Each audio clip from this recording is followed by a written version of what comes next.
नमस्कार मित्रों।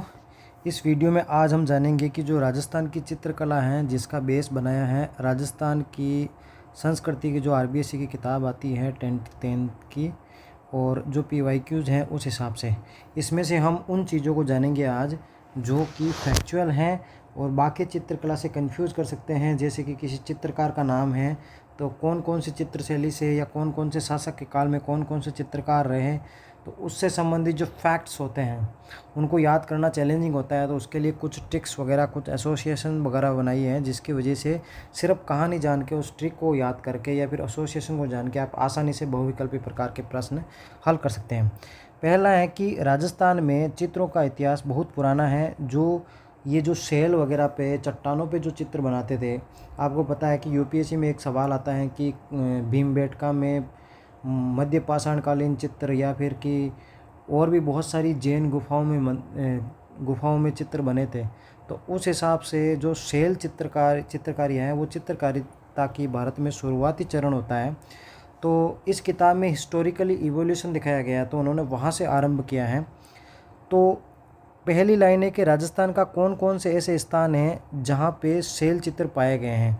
उसमें एक आलनिया नामक स्थान है, दूसरा दर्रा नामक स्थान है जो कि कोटा में है, तीसरा बेरठ नामक स्थान है जो कि जयपुर में है, और चौथा दर नामक स्थान है जो भरतपुर में है। इसमें कन्फ्यूजन, आप यदि आपको बेरठ दे दिया जाए तो फिर आप जयपुर कर दोगे, लेकिन यदि सवाल पूछे वो कि कौन कौन से स्थान हैं जहाँ पे शैलाश्रय या गुफाओं पे चित्र पाए गए हैं, तो उसको थोड़ा याद करना चैलेंजिंग रहता है।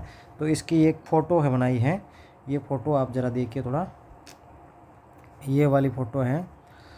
फ़ोटो देख के समझिए कि आलिया भट्ट एक दर्रे में गई है, एक दर्रा बना हुआ है, गुफा टाइप का दर्रा, आप जानते ही हैं। उसमें बेराट की चप्पल की दुकान लगी हुई थी, तो उस दुकान पे वो मोल भाव कर रही है कि बेराट की चप्पल कितने की दी भैया, क्या दे रहे हो। वो कह रहा कि 100 रुपये, ये कह रहे कि नहीं मैं 80 रुपये देंगे।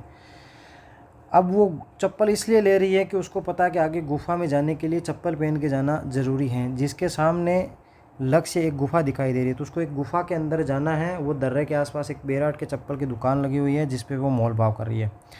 अब यदि ये पिक्चर आपको आइडिया रह गई तो फिर आपको ये झंझट नहीं है कि आपको कौन कौन से स्थान कहाँ पे याद करने की, कैसे एसोसिएट करेंगे वो मैं आपको दिखाता हूँ। देखो, जैसे इसमें लिखा है आलनिया, तो वहाँ से हो गया ये आलनिया, आलिया भट्ट से हो गया आलनिया। उसके बाद ये जो दर्रा है इससे हो गया दर्रा कोटा। फिर ये जो बेराट की चप्पल है जिससे ये मोल भाव कर रही है वो हो गया बेराट से जयपुर।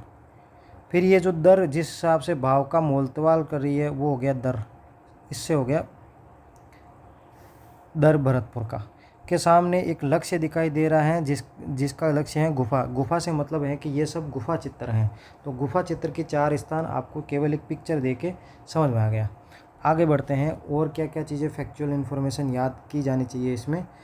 एक ये फैक्ट्स जो सिंगल लाइनर फैक्ट्स है जिसमें ज़रूरत नहीं है, उसमें मैंने कोई एसोसिएशन ट्रिक्स नहीं बनाई है। जैसे VS, ये फ़ोटो लगाई है VS वाकणकर की, जिन्होंने राजस्थान में 1953 में कहा कि कोटा के चंबल घाटी और दर्रा में, झालावाड़ के काले सिंध में और अरावली के माउंट आबू में ईडर में चित्रित शैलाश्रयों की खोज की गई है। तो ये सिंपल लाइनर इन्फॉर्मेशन किसने, VS वाकणकर ने कहा है। और आगे की देखते हैं कि कौन कौन से क्या हैं। आनंद कुमार हैं जिन्होंने राजपूत पेंटिंग नाम से पुस्तक लिखी है। अब देखते हैं कि राजपूत चित्रकला किसने कहा। जो राजस्थानी चित्र है इसका शुरुआत में नामकरण के लिए बहुत सारे विद्वानों ने बहुत सारे तर्क दिए। तो राजपूत चित्रकला का नाम किसने दिया, तो एक है कुमार स्वामी, एक है OS गांगुली और एक है हेवल्स। इन तीनों ने इसको राजपूत चित्रकला दिया। वैसे तो ये नाम 3 ही हैं, लेकिन बहुत सारे नाम्स होते हैं। बहुत ज़्यादा फैक्चुअल एग्जाम में, बहुविकल्पीय प्रकार की फैक्चुअल परीक्षा में बहुत सारे नाम होते हैं, तो आपको कुछ ना कुछ एसोसिएशन करके याद करना पड़ता है। स्वामी, आपको यदि मुन्ना भाई MBBS आपने देखी होगी तो ये एक ऐसा करेक्टर है जिसका हॉस्टल का रूम बहुत छोटा और मुन्ना भाई के साथ अटैच रहता है, और उसके साथ ये कैसे सीरियस MBBS का स्टूडेंट होता है, तो उसका कुमार स्वामी का वो कैरेक्टर वहाँ से मैंने लिया है। फिर ये जो सौरव गांगुली हैं वो क्रिकेट के भारत के बहुत सफल और इंडियन क्रिकेट में रेवोल्यूशनरी चेंज वाले क्रिकेटर के रूप में जाने जाते हैं। तो ये दोनों मिलके एक हेवल्स के तार के माध्यम से पेंटिंग कर रहे हैं, जिसकी ट्रिक यदि आपको ये कहानी वगैरह आइडिया वगैरह फ़ोटो याद रहेगी तो आपको ये इस प्रकार की झंझट नहीं है कि राजपूत चित्रकला का नाम देने वाले इस कुमार स्वामी से नाम आ गया, कुमार स्वामी गांगुली से हो गया OS गांगुली, और ये जो हेवल्स के तार इनके हाथ में है उनसे हो गया हेवल्स। इन तीनों ने राजपूत चित्रकला का नाम दिया। आगे देखते हैं इसमें कौन कौन सी और चीज़ हैं। जो विभिन्न शैलियाँ हैं उसके निर्धारण के लिए एक चीज़ है कि कौन कौन से चित्रकारों ने प्रारूप निर्धारण के लिए क्या क्या प्रयास किया। तो मेवाड़ में जो प्रारूप निर्धारण है उसमें काम किया है डॉक्टर मोतीचंद ने, श्रीधर अंधारी ने और डॉक्टर रार के वशिष्ठ ने। तो इसमें ऐसे एसोसिएशन ट्रिक्स बनाई है कि आपको बताया कि ऋषि वशिष्ठ भारत के पुराने 7 महान ऋषियों में से एक है। उनको ये जो श्रीधराचार्य है जिन्होंने ये मैथ्स का फॉर्मूला दिया था B² ± 4AC वगैरह कुछ ऐसा, ± B² - 4AC 4A कुछ ऐसा टेक्निकल फार्मूला है रूट निकालने का। तो ये श्रीधराचार्य ने ऐसा ऋषि वशिष्ठ साहब को मोती दे रहे हैं, ऐसा कि मेरे को ये मोती मिला है तो मैं आपको समर्पित करता हूँ। तो यदि ये घटना आपको याद हो गई तो ये मेवाड़ वाला आपको याद करने की जरूरत है। ये मेवाड़ का पिक्चर भी मैंने दिखाया। चाचा ये जो स्थान है वो श्रीधराचार्य ऋषि वशिष्ठ को ऐसा उदयपुर की ये जो बनास या बेड़स नदी है उसके पास में देखे ये सब घटनाक्रम कर रहे हैं। तो ऋषि वशिष्ठ से हो गया RK वशिष्ठ, और ये श्रीधराचार्य उससे हो गया ये श्रीधर, और ये जो मोती हाथ में दे रहे हैं इससे हो गया मोतीचंद। यदि पिक्चर आपको याद रह गई तो आप आसानी से चीज़ों को एलिमिनेट करके चले जाओगे। फिर आगे देखते हैं कि कौन सी ज़रूरी चीज़ हैं जो याद करना ज़रूरी है। आगे देखते हैं, ये PYQs आ रहे हैं। अभी एक चीज़ और आई है, अभी आई है कि उदय सिंह का काल था। मेवाड़ की चित्रशाला चल रही है, हम मेवाड़ में ही आगे बढ़ रहे हैं। तो उदय सिंह था महाराणा प्रताप के पिताजी, उनके काल में बने चित्र में भागवत पुराण का परिजात अवतरण का मेवाड़ का चित्रकार नैनाराम ने उत्कीर्ण किया। अब ये बात आपको याद रखनी होती है कि उदय सिंह के काल के अंदर भागवत पुराण का परिजात अवतरण का चित्र किसने किया, तो नैनाराम का। तो इसको आप कैसे याद रखोगे, ऐसे याद रखोगे कि ये जो उदय भाई है, ये जो वेलकम मूवी आई थी इसमें जो उदय भाई हैं वो अपने छोटे छोटे नैनों से, ये बिल्कुल उनके छोटे छोटे नैन हैं, उनसे वो भागवत पुराण पढ़ रहे हैं। तो उदय भाई का ऐसा कैरेक्टर है कि वो ऐसा पढ़ते रहते हैं फिर कॉमेडी करते रहते हैं। तो उससे कनेक्ट करके बताएं।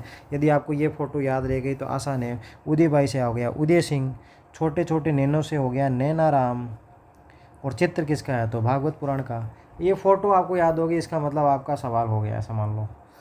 आगे देखते हैं कि कौन सी और मेवाड़ चित्रकला में जो ज़रूरी जानकारी है। एक ये ज़रूरी जानकारी है, ज़रूरी जानकारी ये है कि जो नासिरुद्दीन हैं, ये बॉलीवुड एक्टर, आपको पता है कि हमेशा गुंडे के रोल में या फिर विलन के रोल में जो आते हैं, कभी कभी बार हीरो के रोल में भी आए हैं। नासिरुद्दीन एक पेंटिंग कर रहे हैं। नासिरुद्दीन नाम का एक पेंटर है जो महाराणा प्रताप और उसके पुत्र अमर सिंह दोनों के काल में था, लेकिन दोनों के काल में अलग अलग चित्र बनाया। तो सवाल आता है कि महाराणा प्रताप के समय ढोलामारू का चित्र किसने बनाया, अमर सिंह के समय रागमाला का चित्र किसने बनाया। ढोलामारू एक प्रेम कहानी है, रागमाला मतलब बहुत सारी गीतों की जो राग हैं उन रागों का चित्र बनाया जाता था। तो नासिरुद्दीन की मैंने फोटो लगाई है, इधर महाराणा प्रताप है, इधर अमर सिंह है। एक ही व्यक्ति एक तरफ ढोलामारू का चित्र बना रहा है, एक तरफ रागमाला का चित्र बना रहा है। तो ये बहुत कन्फ्यूजन रहता है कि नासिरुद्दीन ने किसके समय कौन सा चित्र बनाया। तो ये पिक्चर आप एडगर डेल ने कहा था कि जो भी पिक्चराइज चीज़ें हैं वो लिखे हुए सिंपल वर्ड से 40% तक ज़्यादा रिटेन करते हैं। तो जब ज़्यादा रिटेन करते हैं तो हमें ज़्यादा रिटेन करवाना है ताकि आपको बहुविकल्पी प्रकार का सही सवाल सही हो सके। तो उस हिसाब से ये पिक्चर आप 10 बार देख लोगे तो आपको कुछ भी याद करने की ज़रूरत नहीं है। मेवाड़ चित्रकला में आगे बढ़ते हैं। बहुत सारे चित्रकार हैं जिनमें कन्फ्यूजन रहता है और कौन कौन से चित्रकार हो सकते हैं। अब आते हैं महाराणा जगत सिंह के काल में। सीधा महाराणा जगत सिंह के पहले ये जो अमर सिंह है, अमर सिंह हो ही गया, और उसके बाद उदयपुर शैली में सीधा अमर सिंह हो गया। अमर सिंह के बाद में नासिरुद्दीन हो गया। नासिरुद्दीन के बाद में जगत सिंह पे आते हैं। जगत सिंह में के कौन कौन से चित्रकार थे। लघु चित्रण में जगत सिंह के समय स्वर्ण काल था। इसके जो प्रमुख इस समय चित्र बने हैं वो रसिक प्रिया का बना है, गीत गोविंद का बना है, भागवत पुराण का बना है, रामायण का बना है। तो ये सवाल आ सकता है कि राणा जगत सिंह के काल में कौन कौन से चित्र बने। तो ये जो जगत का दृश्य दिखाया गया है, इसमें जगत में क्या क्या चीज़ होता है, अपने जो जिस संसार में जी रहे हैं उसको जगत बोलते हैं शुद्ध हिंदी की आध्यात्मिक भाषा में। तो इस जगत में एक तरफ क्या आ रहे हैं लोग, एक तरफ रामायण का चित्र देख के उसको आइडियलाइज़ कर रहे हैं, एक तरफ कहा कि कृष्ण भगवान की जो लीला है उसको आइडियलाइज़ कर रहे हैं। वो कह रहे हैं कि वो भगवान श्रेष्ठ है, वो कह रहे हैं कि भागवत पुराण श्रेष्ठ है, या फिर हम उनको मानते हैं, या फिर श्रेष्ठ नहीं भी कहते हैं, तो वो दोनों को आइडियलाइज़ करते हैं। दूसरी तरफ है कि वो एक गोविंद नाम का लड़का है, जो आपको पता है कि जो एक्टर है ही है, वो गीत गा रहा है। तो और एक ये प्रिया है, वो उसके लिए रस बना रही हैं। तो कैसे कैसे कनेक्ट होगा यदि ये पिक्चर आपको याद रही। सबसे पहले जो ऊपर जगत की लीला है उसमें आ गया आपको राणा जगत सिंह। उसके बाद ये जो रसिक प्रिया है वो रस बना रही है, तो उसके गया रसिक प्रिया। गीत गोविंद, जो ये गोविंद है, जो ये गीत निकल रहे हैं उससे हो गया गीत गोविंद। उससे ये जो भागवत पुराण को आइडियलाइज़ कर रहे हैं और ये जो रामायण को आइडियलाइज़ कर रहे हैं, उस तरीके से ये फ़ोटो देख के आप कह सकते हैं कि अच्छा जगत सिंह के काल में ये चीज़ें हुई थी। आगे जो महाराणा जगत सिंह के काल में प्रमुख चित्रकार हैं वो दो थे, एक तो साहिबदीन और एक मनोहर। तो उसको कैसे कहा करें, अभी उस समय जगत को लोग सकारात्मक ढंग से आइडियलाइज़ कर रहे थे। अब जगत में पूरी चीज़ें सकारात्मक तो है नहीं, नकारात्मक भी हैं। ये जो साहब हैं, आपको पता है कि भारत के 95% अधिकारी भ्रष्ट हैं, और उस भ्रष्ट अधिकार में खुद पैसे लेते हैं आम आदमी से, उसका शोषण करते हैं और मौज करते हैं। मौज को हिंदी में मनोहर कहते हैं, मन को हरने वाला। यानी कि उनको लगता है कि हमें यदि पैसे मिल गए तो हमारा मन हर गया, यानी कि विदेश जाओ मौज करो, बाकी दुनिया भले ही भ्रष्टाचार अन्याय शोषण में मरे। तो उस हिसाब से आप कैसे याद करोगे कि जगत सिंह के काल में साहिबदीन और मनोहर है। आपको पता है कि मैंने जगत का दृश्य आपको बताया कहानी के रूप में, पहले सकारात्मक फिर नकारात्मक। ये साहब जो मौज कर रहे हैं उससे हो गया साहिबदीन। ये जो उसके मन में जो विचार आ रहा है हरने का शानदार, उससे हो गया मनोहर। तो साहिबदीन और मनोहर। जगत सिंह से हम आगे बढ़ते हैं, और कौन से चित्रकार हैं जहाँ पे याद करने की ज़रूरत है और उसको एसोसिएशन की ज़रूरत है, और वो है संग्राम सिंह द्वितीय का काल। संग्राम सिंह द्वितीय के काल में जो प्रमुख चित्र बनाए गए थे वो कौन कौन से, एक तो आपको पता है कि गीत गोविंद चलता आ रहे हैं, बिहार सतसई ये एक बहुत बड़ा राइटर पोइट्स रहे हैं। एक है सुंदर संगार, मुल्ला दो प्याजा के लतीफ़े और कलीला दमन, ये हिस्टोरिकल और साहित्यिक रचना है जिनका चित्रण किया गया। तो आप फिल्मों में आपने गोविंदा तो देखा ही है, ये सुंदर श्रृंगार किए हुए हैं, एकदम बिल्कुल सजे हुए हैं, हाथ में दो प्याज हैं, और ये बिहार की तरफ जा रहे हैं संग्राम रास्ते पे। फिर इनको रास्ते में जाते हुए अभिवादन करने के लिए या फिर हैप्पी जर्नी कहने के लिए कलीला और दमला रास्ते में मिलते हैं। तो यदि ये पिक्चर आपको याद हो गई तो आपको ये याद करने की ज़रूरत नहीं है कि संग्राम सिंह द्वितीय के काल में कौन कौन से चित्रकार थे। ऐसा है कि जो संग्राम रास्ता है, जो मेन रास्ता है जहाँ से काम होना है, उससे हो गया संग्राम सिंह द्वितीय। फिर ये जो गोविंदा हैं इससे हो गया गोविंद गीत। फिर ये जो सुंदर श्रृंगार कर रखे हैं उससे हो गया सुंदर श्रृंगार, से हो गया सुंदर श्रृंगार। उसके बाद ये जो बिहार इनका टारगेट है उससे हो गया बिहार सतसई। इसके हाथ में दो प्याज है उससे हो गया मुल्ला दो प्याजा। ये जो कलीला और दमला इसे मिलने आ रहे हैं उससे हो गया कलीला और दमला। तो फिर आपकी स्थायी रूप से समस्या का समाधान हो गया कि कौन कौन से चित्र हैं वो संग्राम सिंह द्वितीय के काल में बने हैं। चूँकि वो आरबीएससी की किताब में लिखे हैं इसलिए ऑथेंटिक तो है ही है, वहाँ से सवाल आने की बहुत ज़्यादा संभावना रहती है। फिर ये जो मेवाड़ चित्र शैली की पुरुषों की आकृति कैसी हैं उसका भी एक चित्र है कि गठीली मूछें हैं। ये जो इसकी गठीली मूछें दिखाई दे रही हैं, विशाल नयन है, आंखें बड़ी हैं और खुले अधर है, होठ खुले हुए हैं, छोटी ग्रीवा है, गर्दन बिल्कुल छोटी है, छोटा कद है। ये आप पूरी फ़ोटो में यदि देखोगे तो इसकी फ़ोटो भी छोटी है। उदयपुरी पगड़ी पहन रखी है और उदयपुरी पगड़ी पहन रखी है, और विशाल नयन हो ही गया, खुले अधर हो गया। ठीक है, आगे देखते हैं कौन कौन सा और जरूरी। स्त्री का चित्र भी ऐसा क्या रखा है इन्होंने। ठीक है, स्त्री के चित्र के एक बार देख लेते हैं विशेषताएं क्या क्या हैं। कि सरलता का भाव है, इनकी फ़ोटो से आपको दिख रहा है। मीनाकृत आँखें हैं, मछली के समान आँखें दिखाई दे रही है।